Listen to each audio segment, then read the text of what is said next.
Hi வணக்கம். இன்னைக்கு நாம் இந்த வீடியோவில் பார்க்க போகிறது 12th Accountancy Unit 5 Exercise number 2. Anjali and Nitya are partners of a firm sharing profits and losses in the ratio of 5:3. They admit Pramila on 1/1/2018. On that date, their balance sheet showed accumulated loss of 40,000 on the asset side of the balance sheet. Give the journal entry to transfer the accumulated losses on admission. இப்போ அஞ்சலி நித்யா ரெண்டு பேரும் old partners. அதில் பிரமிளாங்கிறவங்க admit ஆகுறாங்க. இப்போ அங்கே இருக்கிறது accumulated losses எவ்வளோ இருக்குது? 40,000 இருக்குது. இதுக்கு நம்ம ஜேர்னல் என்ட்ரி போடணும். இப்போ அதை ஓல்டு பார்ட்னர்ஸுக்கு அக்குமுலேட்டட் லாஸ் அவங்க ரேஷியோ படி பிரித்து கொடுக்கணும். அவங்க ரேஷியோ 5:3. இப்போ 5:3னா 5+8. 5+8 40,000 × 5 / 8. இதால் டிவைட் பண்ணால் அஞ்சலிக்கு 25,000ம் நித்யாவுக்கு 15,000 வரும். இப்போ Anjali capitals account data to Nithya's capital account divided to accumulated loss profit and loss account. இதுதான். இதை என்ட்ரியாக பார்ப்போம் எப்படி. Exercise number 2. Calculation of accumulated loss on admission. இப்போ Anjali's capital account data, Nithya's capital account data to profit and loss account.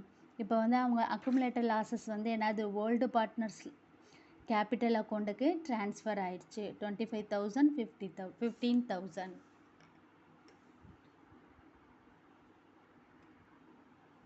Exercise number 3. Ovia and Kavya are partners in a firm sharing profit and losses in the ratio of 5:3. They admit Agalya into partnership. Their balance sheet as on 31st March 2018 is as follows. இப்போ ஓவியாவும் காவியாவும் partners. இதில் அகலியாங்கிறவங்க admit ஆகுறாங்க. இப்போ அவங்க புதுசாக ஒருத்தவங்க admit ஆகும்போது Oviya காவியாவோட profits என்ன இருக்குது, ரிசர்வ் என்ன இருக்குது, ஒர்க்மேன் காம்பன்சேஷன் இதெல்லாம் எவ்வளோ இருக்குது, அது ரேஷியோ படி எப்படி பிரிச்சுன்னு பார்க்கணும். இப்போ நம்ம பேலன்ஸ் ஷீட்டை பார்க்கலாம்.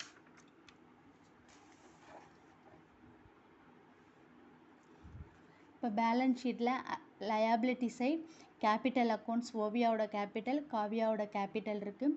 அடுத்தது profit and loss appropriation, general reserve, workman compensation, sundry creditors, asset side building, plant, furniture, debtors, stock, cash. Pass the journal entry, transfer the accumulated profit and reserve on admission.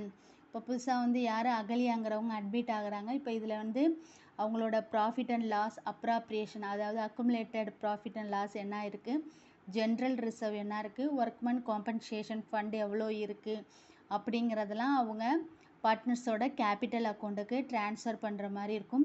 அதுக்கான Journal என்ட்ரியை பார்ப்போம். இப்போ Agaliya admit ஆகும்போது அவங்களோட old பார்ட்னர்ஸோட அவங்களது என்னென்ன இருக்கோ அதெல்லாம் share பண்ணுறாங்க. ஃபஸ்ட்டு ப்ராஃபிட் அண்ட் லாஸ் 40,000 இருக்குது, ஒர்க்மேன் காம்பன்சேஷன் ஃபண்டு 12,000 இருக்குது, ஜென்ரல் ரிசர்வ் 8,000 இருக்குது. இது மூணையும் கூட்டினா 60,000. 60,000 அவங்களோட ரேஷியோ 5:3.